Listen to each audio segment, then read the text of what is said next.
مرنے سے پہلے مر جا، نصیحت آموز نکات۔ ایک آدمی نے طوطا رکھا ہوا تھا، وہ طوطا باتیں کرتا تھا۔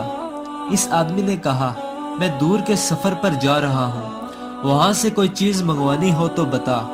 طوطے نے کہا، وہاں تو طوطوں کا جنگل ہے، وہاں ہمارے گرو رہتے ہیں، ہمارے ساتھی رہتے ہیں، وہاں جانا اور گرو طوطے کو میرا سلام کہنا کہ ایک غلام طوطا پنجرے میں رہنے والا، غلامی میں پابند قفس آپ آزاد طوطوں کو سلام کرتا ہے۔ سوداگر وہاں پہنچا اور اس نے جا کر یہ پیغام دیا۔ اچانک جنگل میں پھڑ پھڑ کی آواز آئی، ایک طوطا گرا، پھر دوسرا گرا اور پھر سارا جنگل ہی مر گیا۔ سوداگر بڑا حیران کہ یہ پیغام کیا تھا، قیامت ہی تھی۔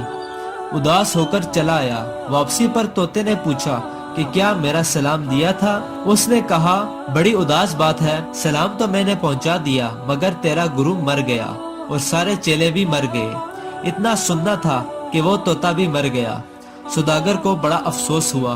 اس نے مردہ طوطے کو اٹھا کر باہر پھینک دیا۔ طوطا فوراً اڑ گیا اور شاخ پر بیٹھ گیا۔ اس نے پوچھا، یہ کیا؟ طوطے نے کہا کہ بات یہ ہے کہ میں نے اپنے گرو طوطے سے پوچھا تھا کہ پنجرے سے آزادی کا طریقہ بتا۔ اس نے کہا، مرنے سے پہلے مر جا، اور جب میں مرنے سے پہلے مر گیا تو پنجرے سے نجات پا گیا۔ ایک حدیث میں بھی ہے، مفہوم بیان کروں گا کہ یعنی مرنے سے پہلے مر جاؤ۔ صحابہ رضوان اللہ علیہ اجمعین نے آپ صلی اللہ علیہ وآلہ وسلم سے وضاحت مانگی تو آپ صلی اللہ علیہ وآلہ وسلم نے فرمایا، کہا اپنے نفس کو مار دو قبل اس کے کہ تم مر جاؤ۔